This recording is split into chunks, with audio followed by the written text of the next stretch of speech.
Tempo pascal, sétima semana, sábado. Tema 95. O Espírito Santo e Maria. Pontos a meditar. 1. Esperar a chegada do Paráclito ao lado da Virgem Santíssima. 2. O Espírito Santo na vida de Maria. 3.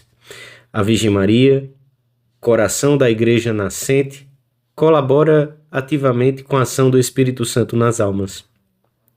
Pelo sinal da Santíssima Cruz, livrai-nos Deus, nosso Senhor, dos nossos inimigos. Em nome do Pai, do Filho e do Espírito Santo. Amém. Meu Senhor e meu Deus, creio firmemente que estás aqui, que me vês, que me ouves. Adoro-te com profunda reverência. Peço-te perdão dos meus pecados e graça para fazer com fruto este tempo de oração. Minha Mãe Imaculada, São José, meu Pai e Senhor, meu anjo da guarda, intercedei por mim.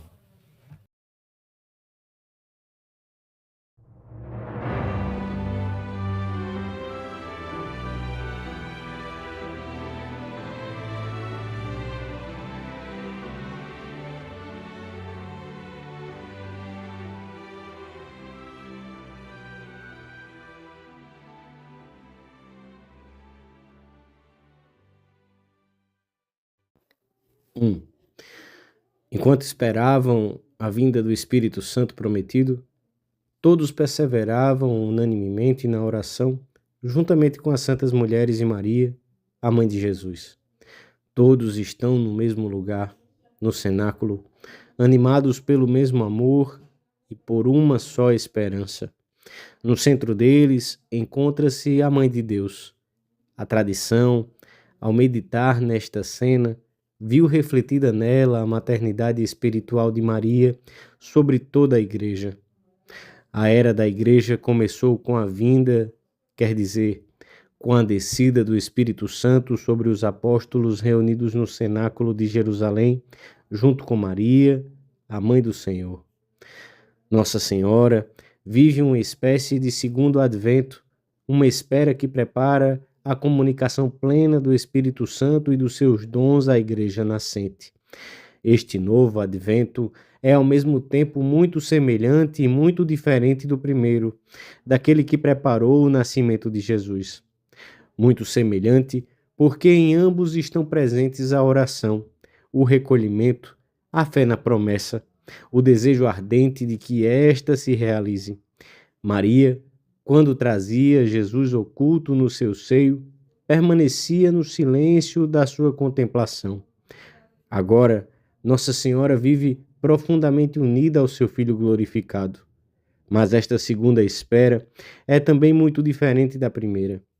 No primeiro advento, a Virgem é a única que vive a promessa realizada no seu seio. Agora, aguarda em companhia dos apóstolos e das santas mulheres. É uma espera compartilhada, a da Igreja que está a ponto de manifestar-se publicamente em redor de Nossa Senhora. Maria, que concebeu Cristo por obra do Espírito Santo, do amor do Deus vivo, preside ao nascimento da Igreja no dia de Pentecostes, quando o próprio Espírito Santo desce sobre os discípulos e vivifica na unidade e na caridade o corpo místico dos cristãos. O propósito da nossa oração de hoje, véspera da grande solenidade de Pentecostes, é esperarmos a chegada do Paráclito muito unidos à nossa Mãe, que implora com as suas preces o dom do Espírito Santo, o qual já na Anunciação a havia coberto com a sua sombra, convertendo-a no novo tabernáculo de Deus. Nos começos da redenção, Maria dera-nos o seu Filho. Agora, através das suas eficacíssimas súplicas, conseguiu que o Espírito do Divino Redentor, já outorgado na cruz, se comunicasse com seus prodigiosos dons à Igreja, recém-nascida no dia de Pentecostes.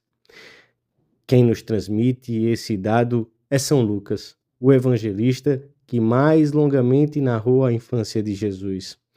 É como se quisesse dar-nos a entender que, assim como Maria teve um papel primordial na encarnação do Verbo, de modo análogo esteve também presente nas origens da Igreja, que é o corpo de Cristo, para podermos estar bem preparados para uma maior intimidade com o Paráclito, para sermos mais dóceis às suas inspirações. O caminho é Nossa Senhora. Os apóstolos assim o entenderam. Por isso, os vemos ao lado de Maria no cenáculo. 2. No dia de Pentecostes, a Santíssima Virgem recebeu o Espírito Santo com uma plenitude inigualável, porque o seu coração era o mais puro, o mais desprendido, o que amava de modo incomparável a Santíssima Trindade. O Paráclito desceu sobre a alma da Virgem e inundou-a de uma maneira nova. Ele é o doce hóspede da alma de Maria. O Senhor havia prometido a todo aquele que amasse a Deus: viremos a Ele e nele faremos a nossa morada. Esta promessa realiza-se sobretudo em Nossa Senhora. Ela, a obra-prima de Deus, fora preparada com imensos cuidados pelo Espírito Santo para ser tabernáculo vivo do Filho de Deus. Por isso, o anjo a cumprimentou no momento da anunciação. Ave, cheia de graça. E aquela que já estava possuída pelo Espírito Santo e cheia de graça, recebeu nesse instante uma nova e singular plenitude. O Espírito Santo virá sobre ti e te cobrirá com a sua sombra. Redimida de um modo eminente e em previsão dos méritos do seu Filho e unida a ele por um vínculo estreito e indissolúvel, Maria é enriquecida com a sublime missão e a dignidade de ser a mãe do Filho de Deus, e por isso, filha predileta do Pai e sacrário do Espírito Santo, com o dom de uma graça tão extraordinária que supera de longe todas as criaturas celestes e terrenas. Depois, ao longo da sua vida, Nossa Senhora foi crescendo no amor a Deus Pai, a Deus Filho, seu Filho Jesus, a Deus Espírito Santo. Correspondeu a todas as inspirações e moções do Paráclito e de cada vez que era dócil a essas inspirações, recebia novas graças. Em momento algum, opôs a menor resistência a Deus.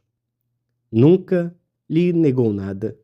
O seu crescimento nas virtudes sobrenaturais e humanas, que estavam sob uma especial influência da graça, foi contínuo. No dia de Pentecostes, o Espírito Santo, que já habitava em Maria desde o mistério da sua Imaculada Conceição, veio fixar nela a sua morada de uma maneira nova. Todas as promessas que Jesus tinha feito acerca do Paráclito, ele vos recordará todas estas coisas, ele vos conduzirá à verdade completa, cumprem-se plenamente na alma da Virgem. Nossa Senhora é a criatura mais amada por Deus, pois se a cada um de nós, apesar de tantas ofensas, o Senhor nos recebe como o Pai do Filho pródigo, se a nós, sendo pecadores, nos ama com amor infinito e nos enche de bens de cada vez que correspondemos às suas graças, se procede assim com quem o ofendeu, o que não fará para honrar a sua Mãe Imaculada? Virgo Fidelis, Virgem Santíssima, sempre fiel, se o amor de Deus se mostra tão grande, quando a capacidade do coração humano, com frequência traidor, é tão pequena, como não se manifestará no coração de Maria, que nunca opôs o menor obstáculo à vontade divina? 3. Tudo que se tem levado a cabo na Igreja, desde o seu nascimento até os nossos dias, é obra do Espírito Santo. A evangelização do mundo, as conversões, a fortaleza dos mártires, a santidade dos seus membros, o que a alma é para o corpo do homem, ensina Santo Agostinho. Isso é o Espírito Santo no corpo de Cristo, que é a Igreja. O Espírito Santo realiza na Igreja o que a alma realiza nos membros de um corpo. Dá-lhe vida, desenvolve-o.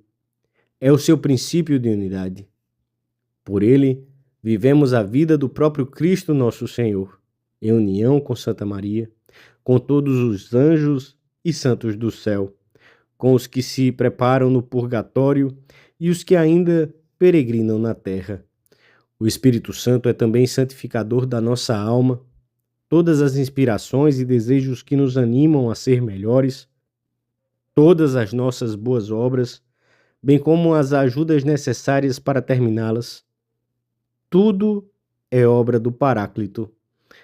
Este divino mestre estabeleceu a sua escola no interior das almas que lhe pedem e desejam ardentemente tê-lo por mestre.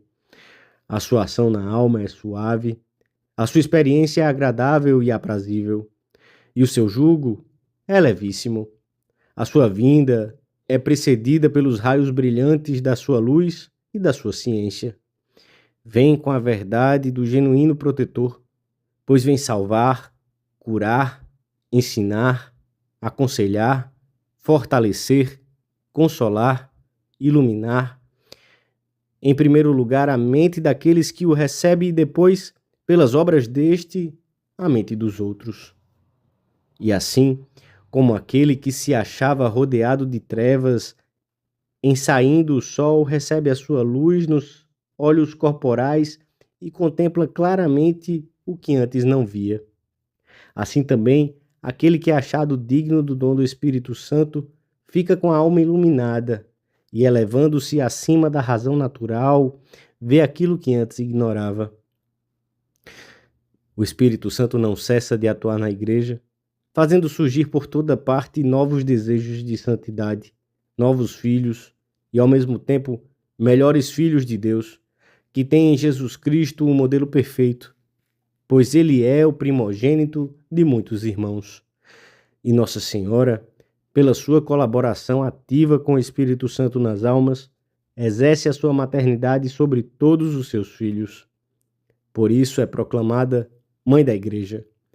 Quer dizer, Mãe de todo o povo de Deus, tanto dos fiéis como dos pastores, que a chamam Mãe Amorosa.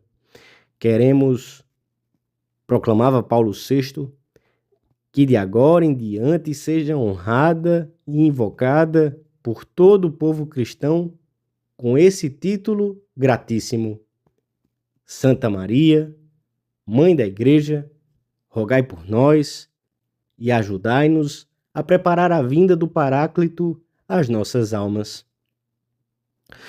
Dou-te graças, meu Deus, pelos bons propósitos, afetos e inspirações que me comunicaste nesta meditação. Peço-te ajuda para os pôr em prática. Minha Mãe Imaculada, São José, meu Pai e Senhor, meu anjo da guarda, intercedei por mim.